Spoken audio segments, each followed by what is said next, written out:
Hi, I'm Sean Martin with Donek Snowboards, here to give you another update on what's been going on for the last week here during the summer.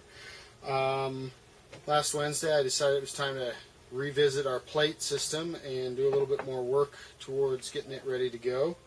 You probably remember this plate right here. This was one of the first prototypes we built, and well, it worked.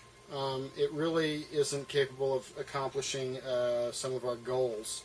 The biggest one is the inexpensive aspect, and the other is being able to mount it to a 4x4 or 4-hole system.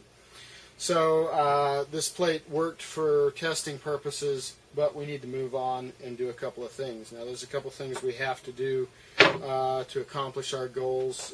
As far as price, what needs to be done is we've got to eliminate the sidewalls. They take way too long to assemble, put on the core. It's an extra step, it's extra parts, it's extra work. We've got to cut our costs down, so we've got to cap it.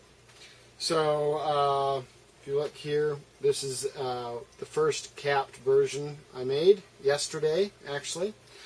Came out pretty good. It's got a couple issues that need to be corrected. We've got some overstretching of our top sheet material here, and it's buckling a little bit. And it looked really good in the computer, but once I got to actually hold it in my hands, it became evident that when it's mounted on top of a snowboard like this, that recess in there, which was put in there to reduce the weight, is just going to trap snow and catch snow under the plate, pack in, and keep the board from bending ultimately.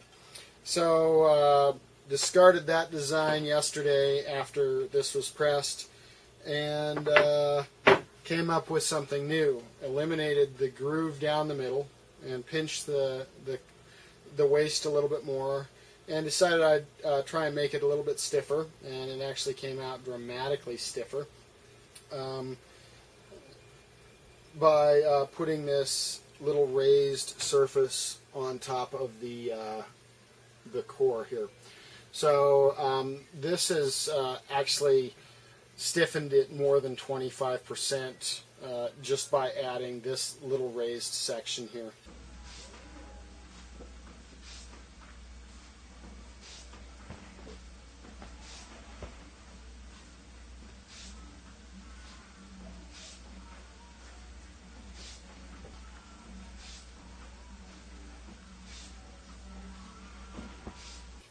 So we're really close. We've got our capping system down. I'm going to press another one of these tomorrow just to confirm that I've got all the kinks ironed out. I believe this is probably going to be our production shape. We may wind up actually softening it a little bit. It's probably not necessary to be quite as stiff as this one. So that accomplishes our first goal, is that capping system. But the other goal is the 4x4 system.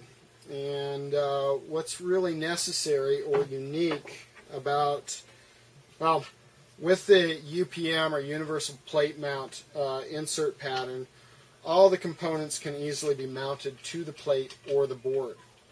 But when we go to a 4x4 system, it becomes necessary to actually mount through the plate into the board. So we've got a screw going through the top of this plate that has to sit flush underneath your binding, which necessitates a flathead screw like you probably see right here. But there's significant issues with doing that. A screw like that can't just simply go into a wood core because the forces applied to the screw when you're in a turn are so great that you actually crush the wood and will ultimately cause damage to the plate. So the simplest solution to something like that is to laminate a metal plate inside the board. Well, laminating aluminum, which is the metal we chose to use primarily because of weight, is actually an extremely difficult proposition. We do it all the time with our metal boards, but that metal comes to us from the manufacturer treated for lamination. You can't buy small chunks of metal the size we want, machine them down, and have them prepped for lamination for us. So last Wednesday, I started on the goal of coming up with a bonding technique. And essentially, I played around with this little chunk of aluminum for about 3 days. Basically trying different surface preparations and then peeling strips of fiberglass off the surface to see how strong the bond was. And as you can see, it just sort of peeled off, and in most cases just almost fell off the aluminum because aluminum is so difficult to bond to. But I finally came up with a solution that is actually chemical free and gives a bond that is so strong that when we try and peel the fiberglass off, it sticks so well that the fiberglass just breaks. So we've come up with an ideal solution for that issue, allowing us to embed pieces of aluminum inside the core so that when we put our screw through the top of the board and tighten it down, we know we're not crushing the core. We've got something to support that load, and you're going to be safe when you're riding this device. So that's pretty much it for the last week. Just working on this baby. Now some of you guys down in Australia are waiting for some boards, so either tomorrow afternoon or the next day I will have to set this aside and start work on your boards. Thanks a lot for listening. Bye-bye.